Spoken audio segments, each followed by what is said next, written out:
সরকার দুর্বল হয়ে গেছে, পাকিস্তানও দুর্বল হয়ে যাবে আগামী ১ বা ২ সপ্তাহের মধ্যে। এদিকে চীন, ভারত এক অক্ষে চলে আসবে। পাকিস্তান ইরানে হামলা করলেই সেই পরিপ্রেক্ষিতে শেখ হাসিনা যে বলেছেন দেশে ফিরবেন, সেই পথটা তো একেবারেই পরিষ্কার হয়ে যাবে। কারণ একটি অর্থনৈতিকভাবে বিপর্যস্ত বা নাস্তানাবুদ একটি সরকার, যে সেই সরকারের পক্ষে আসলে এখন আর শেখ হাসিনার দিকে মনোযোগ দেওয়ার সময় থাকবে না। সামনে ওনাদের জন্য যে কঠিন সময় আসছে এবং এসে গেছে দরজার কাছে, সেটা ওনারা হয়তো উপলব্ধি করছেন বা করছেন না। কিন্তু যেটা ওনাদের প্রত্যাশা ছিল যে পাকিস্তান একটি হুম, হুম। শক্তিশালী, পাকিস্তানের মাধ্যমে আমেরিকাকে ম্যানেজ করবেন ইত্যাদি ছিল, সেই স্বপ্ন শেষ। এখন চীন, ভারত এক অক্ষে চলে আসা, জাস্ট পাকিস্তান একটা মিসাইল ইরানের দিকে মারবে তারপরই। এবং সব মিলিয়ে আপনি যদি দেখেন এখন যে শেখ হাসিনার প্রত্যাবর্তনের রাস্তাটাও উন্মুক্ত হচ্ছে এবং তারা যা ভাবছেন যে ওনাকে ধরবেন, ফাঁসি দিবেন, এগুলো কিছু আর হবে না। মানে একটা সরকার যখন দুর্বল হয়ে যায় ভয়ঙ্কর ভাবে, দুর্বল হয়ে গেছে, আমরা দেখতে পাচ্ছি না। যেমন আপনি এই মাত্র বললেন যে চুক্তি হয়েছে কিনা করিডোর, জানি না তো, সমঝোতা বা এরকম, কিন্তু আসলে হুম, তো হুম। চীনের রাষ্ট্রদূত ঘোষণা দিয়েছেন যে করিডোরের কাজ চলছে। তেমনি ভাবে শেখ হাসিনার ব্যাপারে যে ওনারা নার্ভাস, ওনারা যে আসলে নার্ভাস তো না, আতঙ্কিত, সেটা তো আর বুঝতে কোনো বাকি নাই, সবাই বুঝছে। তো সব মিলিয়ে এখন গভর্নমেন্টের সামনে একের পর এক চ্যালেঞ্জ আসবে এবং এক একটা করে যে সমস্যাগুলো এখন খুলবে এবং শেষটা কি হবে জানি না। তবে সরকার যে প্ল্যান করেছিল যে আমরা ভারত বিরোধিতা করব, আমরা ভারত বিরোধী হব, এবং যে কিছু লোক রাস্তায় লাফাচ্ছিল এবং কিছু অবসরপ্রাপ্ত সামরিক অফিসার বলছিল ভারতের সাথে ব্যবসা নয়, পাকিস্তানের সাথে ব্যবসা ইত্যাদি, সেই পাকিস্তান প্রীতি সেই ইত্যাদি সব কিছুর কারণে শেষ পরিণতি এখন যেটা হতে যাচ্ছে, এখন আমাদের অবস্থাটা হবে এমন যে শেষ পর্যন্ত আমাদেরকে কে উদ্ধার করবে জানি না, আমাদেরকে বলতে বাংলাদেশের এই সরকারকে। কিন্তু শেখ হাসিনা চলে আসলে ওটা প্রেক্ষাপট চেঞ্জ হয়ে যাবে। চীন, ভারত এক কক্ষে চলে আসলে এটাকে থামানোর ক্ষমতা আমেরিকার নাই। পাকিস্তান যখন ভেঙে যাবে, আমি যে পাকিস্তান যদি ইরানকে হামলা করে, তার মানে মার্কিন যুক্তরাষ্ট্রের পক্ষ নিল, তখন চীন চীন ভারতের সাথে চলে আসবে। কারণ চীন তো তখন পাকিস্তানকে পক্ষ দিবে না। কারণ ওই বালুচিস্তানে চীনের অনেক ইনভেস্টমেন্ট আছে, বিপুল ইনভেস্টমেন্ট, এবং বালুচিস্তানের প্রাকৃতিক সম্পদ বিশাল। তখন চীন এই এইখান থেকে বের হয়ে চীন একদিকে ইরানের সঙ্গে তো হাত মিলানোই আছে, ভারতের সঙ্গে হাত মিলাবে। কাজে এই যে যারা বাংলাদেশে ভাবছেন যে পাকিস্তান, চীন, তুরস্ক, এই পুরো প্রেক্ষাপটটাই চেঞ্জ হয়ে যাবে আগামী ২ সপ্তাহের মধ্যে।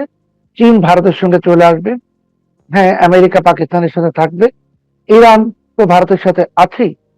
পাশাপাশি তখন পুরো যে বিষয়টা যে মার্কিন যুক্তরাষ্ট্র কিন্তু এরই মাঝে এই যুদ্ধের কারণে অনেক দুর্বল হয়ে গেছে, এবং যেটা শুরুতে বললাম যে এখন পাকিস্তানের মার্কিন যুক্তরাষ্ট্রের সাথে ইসরায়েল নেই, মার্কিন যুক্তরাষ্ট্রকে একা যুদ্ধ করতে হবে। তার মানে ওই অঞ্চলে মার্কিন যুক্তরাষ্ট্রের একটা সহযোগী শক্তি, সেটাই পাকিস্তান।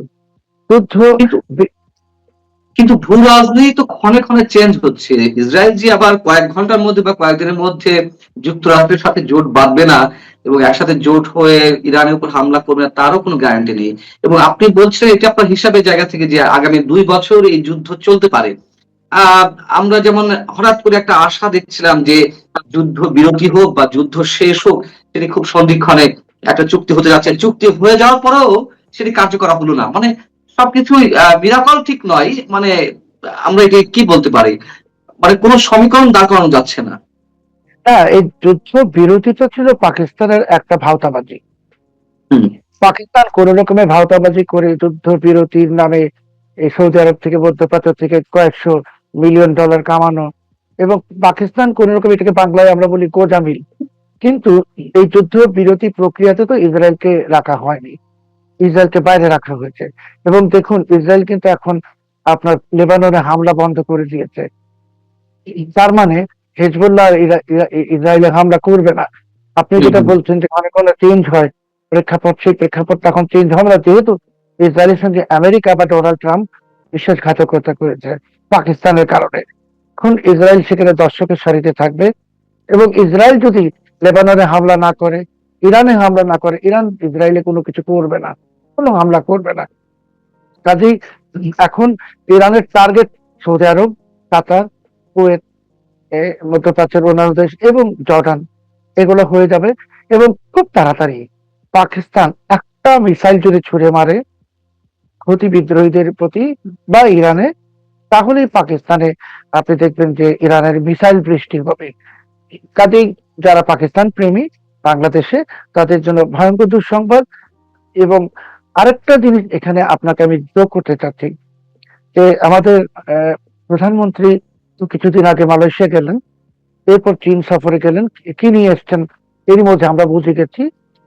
তো আমরা শুনেছি, আপনিও শুনেছেন, গণমাধ্যমে এসছে যে তিনি সৌদি বাদশার আমন্ত্রণে সৌদি আরব যাচ্ছেন। হুম, হুম।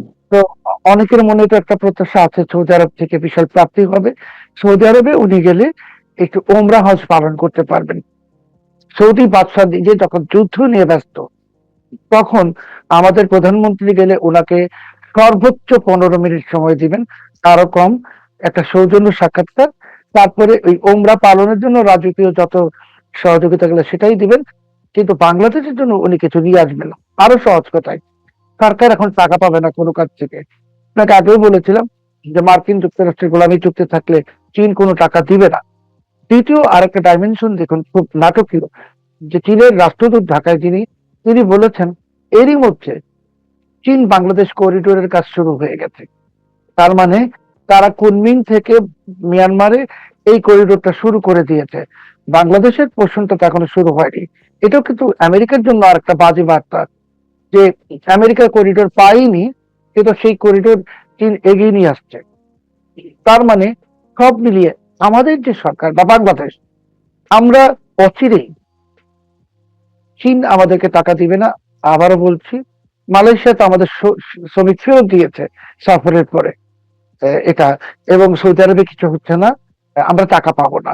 দ্বিতীয় হলো যে চীন তাদের যে কুনমিং মিয়ানমার বর্ডার, সেটা কাজ করিডোরের কাজ শুরু করে, এবং রাষ্ট্রদূত ঘোষণা দিয়েছেন যে চীন বাংলাদেশ করিডোরের কাজ শুরু হয়ে গেছে, চলছে। কাজেই কিন্তু এই বাংলাদেশের সেই চুক্তিটা এখনো, সে তো তাদের প্রস্তাব ছিল, এই করিডোরের তো চীনের পক্ষ থেকে মানে প্রস্তাব ছিল, বাংলাদেশ তো চূড়ান্ত কোনো সিদ্ধান্ত জানায়নি। দেখুন, বাংলাদেশ চূড়ান্ত কোনো সিদ্ধান্ত জানিয়েছে কি জানায়নি সে তো আমরা জানি না। তাহলে হলে যে চীনের রাষ্ট্রদূত তো অফিসিয়ালি ঘোষণা দিয়েছেন যে চীন বাংলাদেশ করিডোরের কাজ চলছে। বাংলাদেশের পররাষ্ট্র মন্ত্রণালয় তো এই ব্যাপারে কিছু বলেনি। আর আমাদের দেশে এখন এই ইউনূস জমানা থেকে আপনি জানেন যে গোপনে চুক্তি হওয়ার যে একটা প্রবণতা শুরু হয়েছে, যে হুম, হুম, গোলামী হুম। চুক্তি থেকে শুরু করে, সে গোলামী চুক্তি তো বিএনপি জামাতের সম্মতি ছিল, এখন তো এটা দিবালোকের মতো স্পষ্ট। কাজেই আমরা যা জানি বা আমাদেরকে যা জানানো হয়, তার পিছনে অন্য কিছু ঘটেছে কিনা আমরা তো জানি না। কারণ চীনের রাষ্ট্রদূত তো সরাসরি ঘোষণা দিয়েছেন করিডোর হচ্ছে। তাহলে তো আমাদের পররাষ্ট্র মন্ত্রণালয়ের ঘোষণা দেওয়া উচিত ছিল, বিবৃতি, যে না, এরকম কোন করিডোরের এখনো আমাদের চুক্তি স্বাক্ষরিত হয়নি। আর একটা জিনিস হলো যে চীন একটা পরাশক্তি। আপনি চীনের কাছে গেছেন টাকা চাওয়ার জন্য, এবং করিডোর নিয়ে কি বলেছেন আমরা তো শুনিনি। কিন্তু চীন কিন্তু বোকা রাষ্ট্র না, চীন কিন্তু ডোনাল্ড ট্রাম্প। চীন যখন বলেছে করিডোরের কাজ শুরু হয়ে গেছে, কোনো কিছু ছাড়াই চীন এটা বলেছে, বা চীনের রাষ্ট্রদূত ঢাকায় বলেছেন এটা কোনোভাবেই সম্ভব না, এখানে চীনের করিডোরের কাজ শুরু হয়ে গেছে। তার মানে বাংলাদেশ একটা চূড়ান্ত রকমের একটা কূটনৈতিক ঝামেলার মধ্যে পড়ে গেছে। সেই কূটনৈতিক ঝামেলা, তো একদিকে আপনি জানেন ভারতের সঙ্গে আমাদের একেবারেই সম্পর্ক নাই, এবং পাকিস্তানের সাথে যে সম্পর্কটা চলছিল সেটা বললাম, পাকিস্তান এখন নিজে বিপদে পড়তে যাচ্ছে। চীন টাকা দিবে না, মালয়েশিয়া শ্রমিক ফেরত পাঠাচ্ছে, আমরা পাঠিয়ে গেছিলাম শ্রমিক পাঠাতে, ওরা শ্রমিক ফেরত পাঠাচ্ছে। এবং সৌদি আরবে ওমরা করতে যাবেন প্রধানমন্ত্রী, এর বাইরে কিছুই না। সব মিলিয়ে এই সরকার অবশ্যই একটা নাজেহাল অবস্থায় আছে। এবং আপনি যদি খুব লক্ষ্য করে থাকেন একটা আহ, গুরুত্বপূর্ণ বিষয়, যে পররাষ্ট্র মন্ত্রণালয়ের যে উপদেষ্টা হুমায়ুন কবির, যিনি হুম, দুই হুম, সপ্তাহ আগে বেশ ভোকাল ছিলেন, অনেক সবকিছুতে কথা বলছিলেন, উনি কিন্তু হঠাৎ করে চুপ হয়ে গেছেন। হুম, ওনাকে হুম। আর কোনো কথা বলতে দেওয়া হচ্ছে না, এখানে সামাও ব্যয় কথা বলছেন। তার মানে হয়তো প্রধানমন্ত্রী নিজেও উপলব্ধি করতে পেরেছেন যে এনার কারণে অলরেডি অনেক ঝামেলা হয়ে গেছে, কিন্তু ঝামেলা তো অনেক পাকিয়ে গেছে, এটা থেকে বের হয়ে আসা অনেক ডিফিকাল্ট। এবং তার পাশাপাশি সরকারের জন্য যেটা চ্যালেঞ্জ, সেটা আমরা তো বলছি যে ওনারা আগে বলেছিলেন যে হাসিনাকে আসতে দিবেন না। এখন তো হাসিনা ঠেকাও আন্দোলনই শুরু হয়ে যাচ্ছে বা হয়েছে। তো এটাও একটা সমস্যা। সরকার দুর্বল হয়ে গেছে, পাকিস্তানও দুর্বল হয়ে যাবে আগামী 1 বা 2 সপ্তাহের মধ্যে। এদিকে চীন ভারত এক অক্ষে চলে আসবে, পাকিস্তান ইরানে হামলা করলেই সেই পরিপ্রেক্ষিতে শেখ হাসিনা যে বলেছেন দেশে ফিরবেন, সেই পথটা তো একেবারেই পরিষ্কার হয়ে যাবে। কারণ একটি অর্থনৈতিক ভাবে বিপর্যস্ত বা নাস্তানাবুদ একটি সরকার, যে সেই সরকারের পক্ষে আসলে এখন আর শেখ হাসিনার দিকে মনোযোগ দেওয়ার সময় থাকবে না। সামনে ওনাদের জন্য যে কঠিন সময় আসছে এবং এসে গেছে দরজার কাছে, সেটা ওনারা হয়তো উপলব্ধি করছেন বা করছেন না। কিন্তু যেটা ওনাদের প্রত্যাশা ছিল যে পাকিস্তান একটি শক্তিশালী, পাকিস্তানের মাধ্যমে আমেরিকাকে ম্যানেজ করবেন ইত্যাদি ছিল, সেই স্বপ্ন শেষ। এখন চীন ভারত এক অক্ষে চলে আসা, জাস্ট পাকিস্তান একটা মিসাইল ইরানের দিকে মারবে তারপরই। এবং সব মিলিয়ে আপনি যদি দেখেন এখন যে শেখ হাসিনার প্রত্যাবর্তনের রাস্তাটাও উন্মুক্ত হচ্ছে, এবং তারা যা ভাবছেন যে ওনাকে ধরবেন, ফাঁসি দিবেন, এগুলো কিছু আর হবে না। মানে একটা সরকার যখন দুর্বল হয়ে যায় ভয়ঙ্কর ভাবে, দুর্বল হয়ে গেছে, আমরা দেখতে পাচ্ছি না। যেমন আপনি এই মাত্র বললেন যে চুক্তি হয়েছে কিনা করিডোর, জানি না তো, সমঝোতা বা এরকম, কিন্তু আসলে তো যেটা রাষ্ট্রপতি ঘোষণা দিয়েছেন যে করিডোরের কাজ চলছে। তেমনি ভাবে শেখ হাসিনার ব্যাপারে যে ওনারা নার্ভাস, ওনারা যে আসলে নার্ভাস তো না, আতঙ্কিত, সেটা তো আর বুঝতে কোনো বাকি নাই, সবাই বুঝছে। তো সব মিলিয়ে এখন গভর্নমেন্টের সামনে একের পর এক চ্যালেঞ্জ আসবে, এবং একটা করে যে সমস্যাগুলো এখন খুলবে, এবং শেষটা কি হবে জানি না। তবে সরকার যে প্ল্যান করেছিল যে আমরা ভারত বিরোধিতা করব, আমরা ভারত বিরোধী হব, এবং যে কিছু লোক রাস্তায় লাফাচ্ছিল এবং কিছু অবসরপ্রাপ্ত সামরিক অফিসার বলছিল ভারতের সাথে ব্যবসা নয়, পাকিস্তানের সাথে ব্যবসা ইত্যাদি, সেই পাকিস্তান প্রীতি সেই ইত্যাদি সব কিছুর কারণে শেষ পরিণতি এখন যেটা হতে যাচ্ছে, এখন আমাদের অবস্থাটা হবে এমন যে শেষ পর্যন্ত আমাদেরকে কে উদ্ধার করবে জানি না, আমাদেরকে বলতে বাংলাদেশের এই সরকারকে। কিন্তু শেখ হাসিনা চলে আসলে ওটা প্রেক্ষাপট চেঞ্জ হয়ে যাবে। চীন ভারত এক কক্ষে চলে আসলে এটাকে থামানোর ক্ষমতা আমেরিকার নাই। আমি যদি পাল্টা প্রশ্ন করি, যে আমি ধরে নিলাম যে আপনি যেই সমীকরণগুলো দাঁড় করাচ্ছেন, চীন ভারত এক পক্ষে চলে আসবে। চীন ভারত এক পক্ষে চলে আসা মানে হয়তো মার্কিন যুক্তরাষ্ট্রের জায়গা থেকে আহ, বর্তমান বিএনপি সরকার হয়তো দুর্বল হলো, কিন্তু এই অঞ্চলের তো অন্যতম বৃহৎ শক্তি চীন। সেই চীনের দিকেই তো বিএনপি সরকার ঝুঁকে পড়েছে, বা ভারতের বিপরীতে মোটামুটি একটা অবস্থান নিচ্ছে, এটা মোটামুটি স্পষ্ট, অনেকে বলছেন। তো সেই জায়গায় যদি ভারত চীন এক পক্ষে চলে আসে, তাহলে চীনই তো এই সরকারের জন্য বড় শক্তি। কেন আমরা ধরে নিব যে সেক্ষেত্রে ভারতের প্রভাবটাই বেশি কাজ করবে, এবং সেজন্য শেখ হাসিনার পথটা বেশি সহজ হবে ফিরে আসার ক্ষেত্রে? দেখুন, চীন ভারত এক কক্ষে আসলে তখন তাদের মিউচুয়াল ইন্টারেস্ট, হুম। এমন না যে চীনের পারপাসটাই সার্ভ হবে, মিউচুয়াল ইন্টারেস্ট, দুই দেশের পারপাস সার্ভ হবে। সেখানে বাংলাদেশ কোথায়, বিএনপি কোথায়? চীন তো বলবে না ভারতকে যে বিএনপি কে রক্ষা করো, কখনোই বলবে না। চীন ভারত এককক্ষে যাবে আমেরিকা ঠেকানোর জন্য। আর বর্তমানে যে সরকারটা বাংলাদেশে বসা আছে সেটা প্রো আমেরিকান, সেটা কিন্তু চীন জানে যে আপনি যে ট্রেড এগ্রিমেন্ট বা গোলামি চুক্তি করেছেন, আপনি তো মানে একেবারে চীনের, সরি, মার্কিন যুক্তরাষ্ট্রের স্বাধীনতা দিবস উদযাপন করেছেন আমাদের সংসদের দক্ষিণ প্লাজায়। বাংলাদেশের সংসদে একটা ককাস, আমেরিকান ককাস তৈরি করেছেন, মানে আমেরিকার পক্ষে লবিস্ট নিয়োগ করেছেন। সব মিলিয়ে আমরা তো আমাদেরকে মার্কিন যুক্তরাষ্ট্রের দালাল হিসেবে প্রতিষ্ঠিত করে ফেলেছি। আমরা কিন্তু নিরপেক্ষ নই। আপনি যেটা বলছেন চীনের দিকে ঝুঁকবে, ঝোঁকার কোনো সুযোগ নাই। কারণ আমরা নিজেদেরকে খুব উৎসাহী হয়ে মার্কিন যুক্তরাষ্ট্রের দালাল বা গোলাম হিসাবে প্রতিষ্ঠিত করে ফেলেছি। কাজে এই অবস্থা থেকে বের হয়ে আসলে চীন কেন, মার্কিন বিরোধী কোনো ব্লকই আপনাকে সহযোগিতা করবে না, এমনকি ইউরোপীয় ইউনিয়নও করবে না, ব্রিটেনও করবে না। এই সরকারের সবচেয়ে বড় যে সমস্যা, তারা এখন অস্তিত্ব সংকটে।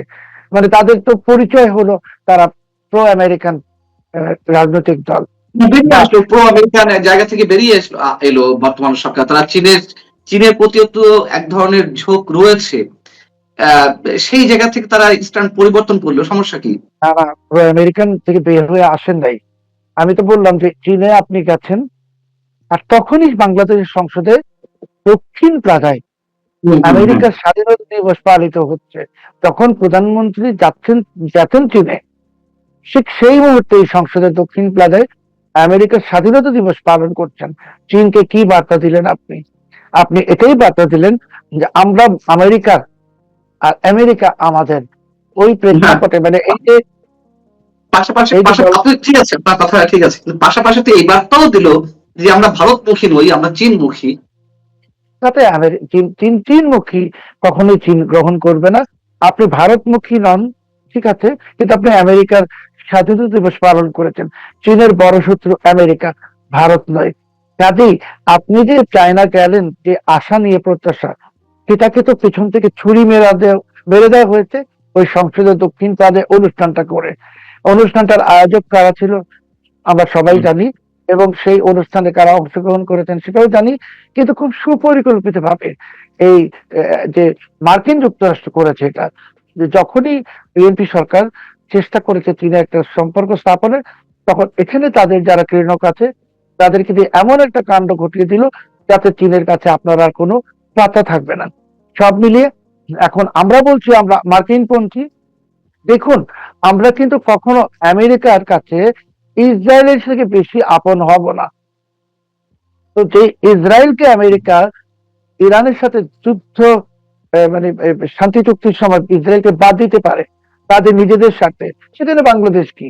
আমাদেরকে জাস্ট বঙ্গোপসাগরে ছুড়ে ফেলবে।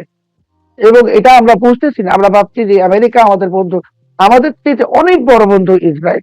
একটা কথা। দ্বিতীয় প্রশ্ন দেখুন, যে আমাদের যে মানে মহামহিম মোহাম্মদ ইউনূস, উনি কিন্তু 5 মাস ধরে ক্ষমতার বাইরে। আপনি জানেন উনি ফ্রান্সে গেলেন, হুম। জার্মানিতে গেলেন, নেদারল্যান্ডসে গেলেন, এখন ইতালিতে আছেন।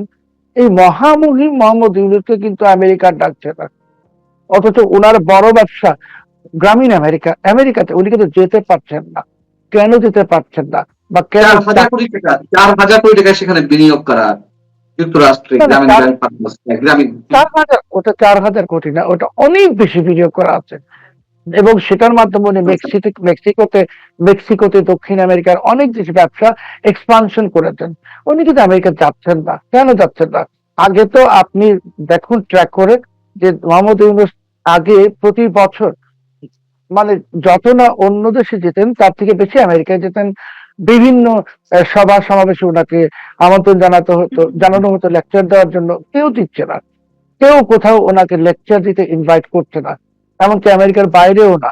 উনি যেতে যাচ্ছেন, এখন যে যাচ্ছেন ভ্যাটিকানে, যেটা আপনি দেখেছেন একটি সম্মেলন, এখানেও উনি অনেক নোবেল লরিয়েটদের একজন, কিন্তু আমেরিকায় উনি যাচ্ছেন না।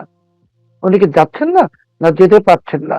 আমার কাছে তথ্য হলো ওনার গ্রামীণ আমেরিকার বিরুদ্ধে, যেহেতু এটি হিলারি ক্লিন্টন সংশ্লিষ্ট, গ্রামীণ আমেরিকার বিরুদ্ধে মার্কিন যুক্তরাষ্ট্রের যে আয়কর বিভাগ, তারা তদন্ত করছে প্রায় 8 মাস ধরে।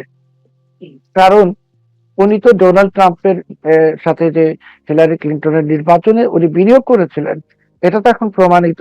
এবং আরো হুম, হুম। অনেক অভিযোগ আছে। আমাদের মহামহিম ইউনূস এখন আর আমেরিকা যেতে পারছেন না, যিনি আমেরিকাকে গোলামি চুক্তি সব চুক্তি করেছেন, তো ওনাকেও বাদ দিয়ে দিয়েছে। আমি আপনার এই মানচিত্রে বলেছিলাম আগে যে আমেরিকা কাউকে ব্যবহার করার পর টয়লেট পেপারের মধ্যে ছুঁড়ে ফেলে দেয়। আমরা জানি, হ্যাঁ, তো টিস্যু পেপার এখন বানিয়ে দেয়।